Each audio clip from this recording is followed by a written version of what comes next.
دوستو، حضرت عمر بن عبدالعزیز جن کو خلفائے راشدین میں شمار کیا جاتا ہے، حالانکہ وہ خلفائے راشدین کے کافی عرصہ بعد برصد اقتدار آئے تھے، لیکن جس طرح انہوں نے حکومت کی اس کی اسلامی تاریخ میں نظیر نہیں ملتی۔ حضرت عمر بن عبدالعزیز کے بارے میں مشہور ہے کہ ان کے دور میں کوئی زکوٰۃ لینے والا نہیں تھا۔ آج کی اس ویڈیو میں ہم اس حقیقت سے پردہ اٹھائیں گے، لیکن آگے بڑھنے سے پہلے نئے آنے والے ساتھیوں سے درخواست ہے کہ ہمارے چینل کو سبسکرائب کر لے۔ معزز ناظرین، یحییٰ بن سعید رحمۃ اللہ علیہ کہتے ہیں کہ مجھے عمر بن عبدالعزیز رحمۃ اللہ علیہ نے افریقہ میں زکوٰۃ کی تحصیل پر مقرر کیا۔ میں نے زکوٰۃ وصول کی۔ جب میں نے اس کے مستحق تلاش کیے جن کو وہ رقم دی جائے تو مجھے ایک بھی محتاج نہیں ملا، اور ایک شخص بھی ایسا دستیاب نہیں ہوا جس کو زکوٰۃ دی جا سکے۔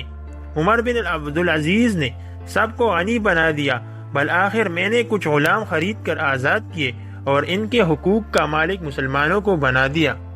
سامعین کرام، ایک دوسرے قریشی کہتے ہیں کہ عمر بن عبدالعزیز رحمۃ اللہ علیہ کی مختصر مدت خلافت میں یہ حال ہو گیا تھا کہ لوگ بڑی بڑی رقمیں زکوٰۃ کی لے کر آتے تھے، جس کو مناسب سمجھا جائے دے دیا جائے، لیکن مجبوراً واپس کرنی پڑتی تھی کہ کوئی لینے والا نہیں ملتا۔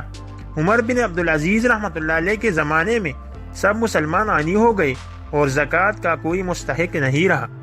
ان ظاہری برکات کے علاوہ جو صحیح اسلامی حکومت کا ثانوی نتیجہ ہے، بڑا انقلاب یہ ہوا کہ لوگوں کے رجحانات بدلنے لگے اور قوم کے مزاج و مذاق میں تبدیلی ہونے لگی۔ ان کے معاصر کہتے ہیں کہ ہم جب ولید کے زمانے میں جمع ہوتے تھے تو عمارتوں اور طرز تعمیر کی بات چیت کرتے تھے، اس لیے کہ ولید کا یہی اصل ذوق تھا اور اس کے تمام اہل مملکت پر اثر پڑ رہا تھا۔ سلیمان کانوں اور عورتوں کا بڑا شائق تھا، اس کے زمانے میں مجلسوں کا موضوع سخن یہی تھی، لیکن عمر بن عبدالعزیز رحمۃ اللہ علیہ کے زمانہ میں نوافل و طاعات کا ذکر و تذکرہ ہوتا تھا اور یہ مجلسوں کا موضوع بن گیا تھا۔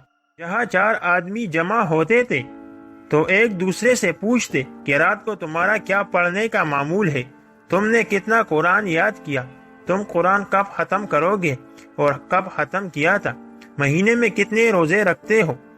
تو دوستو، یہ ایک اٹل حقیقت ہے کہ عمر بن عبدالعزیز رحمۃ اللہ علیہ کے حکومت میں کوئی زکوٰۃ لینے والا نہیں تھا اور ان کی طرز حکومت کا اثر ان کے عوام پر بھی پڑا تھا۔ تو دوستو، آپ کو ہماری ویڈیو کیسی لگی؟ پسند آنے کی صورت میں لائک، کمنٹ اور شیئر ضرور کیجیے گا۔ ملتے ہیں اگلی ویڈیو میں۔ اللہ حافظ۔